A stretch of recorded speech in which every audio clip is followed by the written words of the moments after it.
The Laughing Void. The Council of Civilized Species convened beneath the artificial sun of Concord Station, orbiting the dead heart of a neutron star. From a distance, it looked like a glittering diamond nestled in black velvet. Inside, it was anything but serene. Representatives of over 200 sentient civilizations filled the amphitheater. They ranged from crystalline forms with pulsing lights to gaseous beings contained in vibrating plasma shells. Holograms translated their communications in real time. Most were discussing trade disputes, border treaties, or technological standardizations. But today, they had a far more amusing subject: humanity. The speaker from the Zeltari clade, a serpentine being with luminous eyes, addressed the hall.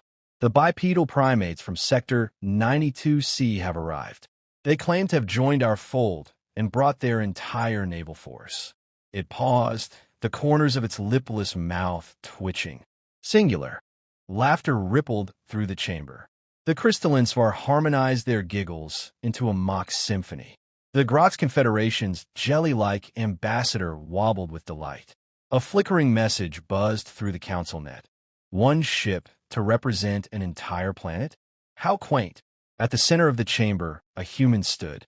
He was utterly unremarkable in appearance. Medium build, dark formal uniform with the emblem of Earth Fleet on the breast, hands clasped behind his back. He did not laugh. He did not flinch. Ambassador Rourke waited until the noise subsided. When it didn't, he spoke anyway. "Yes," he said calmly. "We brought one ship."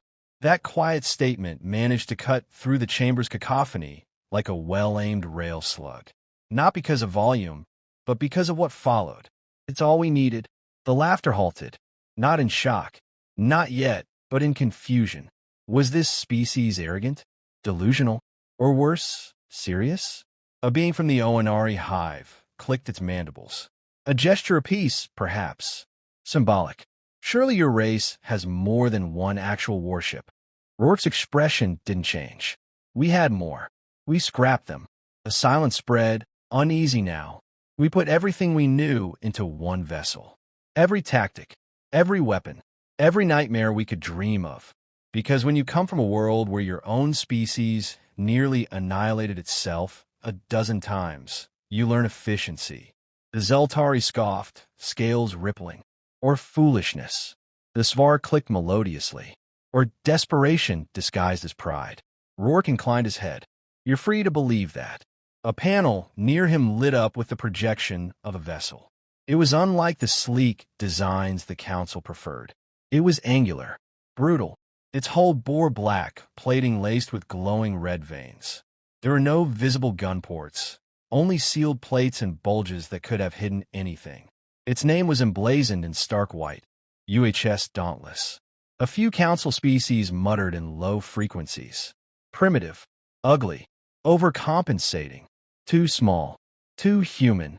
But one ambassador, a chitin-armored veteran from the warlike Drovan Dominion, narrowed all four of her eyes. "What's it armed with?" she asked, voice metallic and low. Rourke turned his head slightly. "Yes." Laughter returned, though thinner this time. "A joke species," the Onari ambassador muttered. "Let them die to their pride." Unbeknownst to most, a subchannel lit up on the council net. A flashing Priority 1 signal. "Alert! Outer colonies lost contact with Theta Perseus Arc possible incursion. Biosignatures detected. Classified as extinct level threat. Vriex entity confirmed." Those who read the message went still. The Vriex, an ancient horror thought to have perished in the Aeon Wars. Planet-consuming, ever-evolving, immune to negotiation or reason. Worse, they adapted faster than any AI-driven fleet could counter. They had been the reason the original council formed, and the reason so many member species existed only in memory. As the chamber began to shift from amusement to dread, Ambassador Rourke's datapad chimed softly. He tapped it, scanned the brief message, and raised his head. "Looks like the Vriex are back," he said flatly. The room froze. "Your council fleets can't stop them," he continued. "You'll deploy your dreadnoughts, swarm ships, AI matrices. They'll all fall. You'll lose colonies. Entire sectors. What will you do, human?" asked the Drovan ambassador. No mockery now, just curiosity. Rourke's smile was faint. We'll send the Dauntless. Somewhere deep in the core of Concord Station, a relay activated.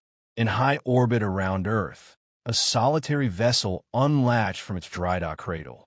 Its engines lit with a blue fire, folding space around it. The Dauntless leapt into the void, alone, and the galaxy watched. The spark that lit the flame. The Theta Perseus arc was gone. Not in the poetic sense, literally gone. 13 star systems, 23 orbital colonies, and over 1 billion sentient beings had simply vanished. Where once ships passed in peace and trade, now there was only static. At first, the Council thought it was a malfunction. Sensor disruptions, flawed long-range comms. Then came the survivors, if they could be called that. In lifeboats and debris-crusted pods, eyes wide and blood vessels burst from shock and G-force trauma. "Vriex," they whispered, or screamed, or sobbed. The Council moved quickly, assembling a vast fleet. War had returned to the galaxy, and the old machines were once again polished, powered, and launched. They called it Operation Iron Curtain, a wall of battleships from every major power, converging to stop the swarm from reaching the galactic core. Within 3 cycles, half that fleet was ash. The Vriex didn't come in conventional ships. They were ships. Their bioorganic forms shifted in mid-flight, extruding weaponized limbs, spraying hypercorrosive spores, and emitting EMP bursts like breathing. They harvested the debris of their victims mid-battle to evolve new defenses. Nanite armor from the Thrall, pulse harmonics from the Svar, plasma suppression field from Akarth. The AI war fleets were too slow, too predictable. Even the Drovan shock troopers, famed for victory through attrition, were overrun in less than 2 hours. Desperation clawed at the Council. And then came the voice they had dismissed, the one they laughed at. "We'll go," said Ambassador Rourke. "Dauntless is ready." It was less an offer and more a statement. No one else volunteered. Abyssal reach, edge of the Vriex frontline. The Dauntless exited slipspace with no fanfare. It glided into real space like a blade slipping into water. The system it arrived in was already lost. A once thriving Thrall colony burned below. The planet's atmosphere had turned violet with chemical reactions. Vriex spores floated in orbit like drifting ash. Sensors showed the presence of 3 swarm cores. Each one was the size of a small moon and pulsed with grotesque life. Between them were hundreds, thousands of biomechanical tendrils that writhed, fusing and splitting like neural tissue. No friendly vessels, no allies, just Dauntless. Inside the bridge, Captain Alina Voss stood at the command ring, staring at the tactical hologram. "How many?" she asked. Her XO, Lieutenant Shun, swallowed. Vriex biosigns, conservative estimate, 1,100 swarm forms. 3 cores. We're just one ship. "Exactly," Voss replied. "Let's show them what that means." She pressed her hand to the biometric pad. The AI stirred. Dauntless online. War mode engaged. The ship's systems came alive with a sound unlike anything built by other species. The low, resonant hum of controlled chaos. Dauntless versus the swarm. The first wave came fast. Vriex interceptors, reshaped into crescent forms with bone lance projectiles and acidic tendrils. Dauntless didn't dodge. It accelerated into them. With a command, the ship's forward plating peeled back, revealing something ancient and forbidden. A mass driver loaded with a tungsten rod the size of a city bus. Fire. The rod launched at relativistic speed, tearing through 2 interceptors and continuing on to impact the near swarm core. It didn't destroy it, but it got its attention. The swarm turned. Dauntless unleashed a storm.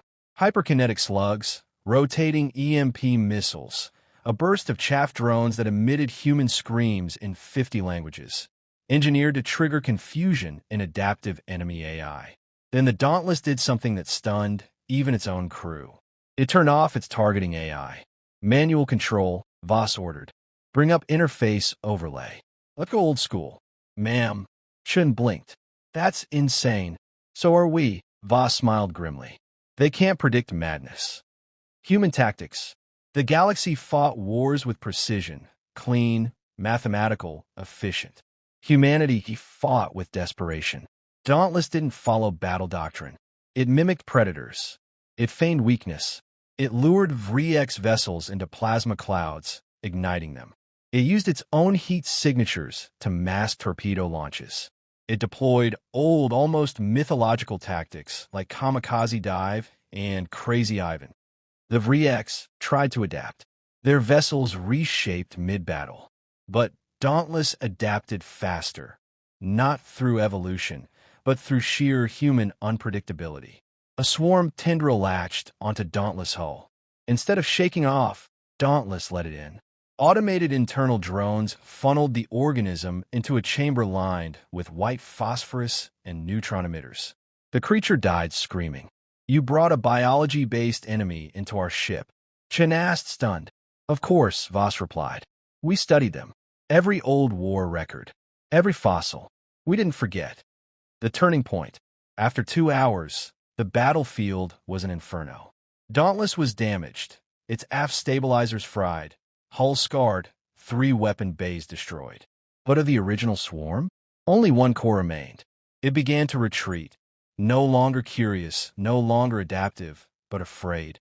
Dauntless gave chase. Its final attack was not a weapon, but a message. A tight beam signal, transmitted in every known language. This was Earth's only ship. Pray we never build another. And then it launched the final salvo, an experimental graviton warhead, previously banned by galactic treaty. The last core collapsed into itself, consumed by the very space it once traveled. Aftermath. A day later, Dauntless limped back into Council-monitored space. It broadcast its return in silence. The Council chambers were quiet when Ambassador Rourke reappeared. This time, no laughter, no mockery, just the solemn hush of those who had witnessed the impossible. "The front is stabilized," he said simply. "You're welcome." The Drovan ambassador stood slowly. "That was your only ship?" It was enough. When steel sang and fire danced. The system of Garashvel had become a graveyard. Wrecked capital ships floated like bloated corpses, their hulls split open and venting atmospheres into the void. Defense platforms lay in ruin, carved apart by biomechanical blades. What once had been a bustling trade nexus was now silent, save for the whisper of drifting debris. But one sound cut through the silence. The low, guttural hum of Dauntless engines as it emerged from slipspace, battered but alive. On the bridge, Captain Alina Voss watched the tactical overlay bloom red with Vrix signatures. "Hundreds again. Maybe more." "They've consolidated," said Lieutenant Shun, scanning the readouts. "Tighter formations, linked biofields, coordinated attack structures. They've adapted." Voss nodded. "Good, good," he blinked. "That's not. That means they're scared. And scared enemies make mistakes." A deep, inhuman voice spoke through the ship's comms. Not from the crew, but from the ship itself. Target clusters acquired. Pattern instability logged. Initiating war ballet. The Dauntless onboard AI, Fenrir, had fully awakened. It wasn't like other AIs. While most galactic ships use sterile, logic-driven computation matrices, Fenrir was designed from the neural imprint of Earth's greatest tacticians, generals, rebels, and chess masters. It didn't simulate strategy. It invented war anew every time. "Release the wolves," Voss ordered. Beneath the Dauntless armored belly, panels unlatched. From within, a pack of angular, jet-black drones emerged, autonomous hunter-killers, each running a localized instance of Fenrir's logic tree. Fast, silent, and utterly unpredictable. The wolves did not fly in formation. They swirled like a storm of knives, weaving between the Vrix swarm vessels in chaotic spirals. They painted false targets, jam signals, and when the enemy reacted, Dauntless struck. A symphony of violence. Dauntless weapons came to life, but not as expected. The main guns didn't fire first. Instead, they opened up and spewed hundreds of high-density micromines, each programmed to detonate only when in direct contact with Vrix biomatter. The mines attached to hulls and sang, a harmonic resonance that caused the creatures to convulse and collapse from internal disruption. Then the kinetic lances fired. Ultra-dense rods accelerated to 0.1 c, capable of puncturing through swarm ships and the asteroids behind them. The Vriex responded in force, directing swarms to envelop Dauntless. But the ship's hull changed. Literally. Nanite armor repurposed itself mid-battle. Sections rippled and formed counterblades, impaling charging attackers. Magnetic repulsion fields crackled along the surface, flinging organic grapplers away. No galactic ship did this. They relied on shielding and distance. Dauntless got close. It wanted to taste its enemy's breath before breaking their teeth. "Hull breach in Deck 4, Jin called out. "Seal it," Voss responded, already tapping in a new attack vector. "Redirect power from cryo bays. We don't need the crew sleeping when we're writing history." The Black Song. The Vriex tried something new. They broadcast a signal, low frequency, psychic emulative. It mimicked human pain, screams, begging, a mimicry of captured memory fragments. The Council species would have faltered. Most couldn't bear that kind of psychological warfare. But Dauntless was Earth-made. Fenrir didn't block the signal. It recorded it, then amplified it, and sent it back, tenfold, laced with every agony humanity had known. The screams of burning cities, the silence of plague zones, the fury of doomed last stands. The Vriex swarm buckled. It was as if the void itself roared with vengeance. The dance of death. What followed wasn't a battle. It was a performance. The Dauntless moved with unnatural grace. Not sleek, but intentional. Every maneuver was lethal. It spun into swarms, shed plating as shrapnel, activated internal thrusters to pivot mid-rotation and fire in directions no other ship could. The Wolves returned, now fusing into triplets, forming suicide pulse patterns that collapsed the Vriex's biofield coordination. And then, with a precision strike to the core tendril, the Dauntless launched its payload. Not a missile, not a beam, a coffin. Forged from neutronium alloy, it was covered in Earth's ancient war symbols, skulls, swords, crossed rifles, radiation sigils. Inside it, a quantum singularity. The Council had forbidden their use. Humanity had not forgotten how to make them. The Vriex core vanished in an instant. No explosion, no light, just absence, as though the universe had blinked. A message in flame. As the last swarm vessel fled, leaking fluid and smoke, Dauntless broadcast its message. This is what one human ship can do. Imagine what 10 could burn. Imagine 100. Every Council sensor array recorded it. Across the galaxy, the feed went viral. Some species watched in awe, others in fear, still more in envy.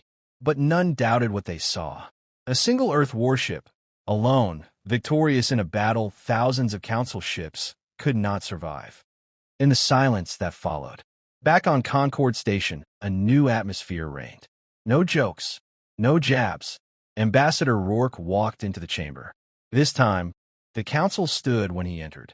"Captain Voss reports the Garashvel front has collapsed. In our favor," he said. "The Vriex are in retreat." The Drovan ambassador gave a curt nod. "We mocked you. That was our mistake. We underestimated the art of war," said the crystalline Svar. "We saw one ship and thought it weakness," the Zeltari said quietly. It was a warning. Rourke allowed himself a rare smile. "No, it was a gift." "Then what do you call a threat?" the Onari asked. "The next ship we build." And then the galaxy fell silent. The Vriex vanished. Not destroyed, not beaten into extinction, they withdrew. No species had ever seen them retreat before. They didn't negotiate, didn't parley, didn't understand fear. They only consumed, until Dauntless taught them otherwise. Council systems once marked in red on the star maps, now flickered yellow, then green. Scouting probes found charred husks of Vriex swarm ships adrift, with no sign of resistance. Even in the haunted remains of the Theta Perseus Ark, where no light had escaped for weeks, there was now silence. The kind of silence that came after something ancient got hurt and realized it could bleed. Humanity's lone ship had done more than win a battle. It had reset the galactic balance. Dauntless returns. She limped back into Sol orbit, her hull scorched and armor fractured. But she didn't request help. She didn't send distress signals. She simply arrived, as if to say, "We're not done." Earth fleet engineers scrambled to dock her. Civilians lined orbital platforms just to catch a glimpse. She was no longer a project, a gamble, or a curiosity. She was legend. Captain Alina Voss stood on the shattered command deck, her uniform torn and bloodstained. Her crew bore scars, burns, cybernetic replacements hastily fitted in battle. Yet none of them would have traded places with the immortals in history books. Because now, they were history. As she disembarked, reporters swarmed. Holocams blinked. Questions fired. She answered none. Only one line passed her lips. "Build more." A terrible realization. Back on Concord Station, the council reconvened. But this was not the same chamber that once laughed at Earth. Now, they argued in hushed tones and cautious whispers. Because the war was over. And now, they faced something more dangerous than the VRIEX. Human potential. The Zeltari delegate hissed. They said it was their only ship. The Drovan general spoke, voice dry. But they have the blueprints. The Svar chimed, crystalline notes, trembling with anxiety.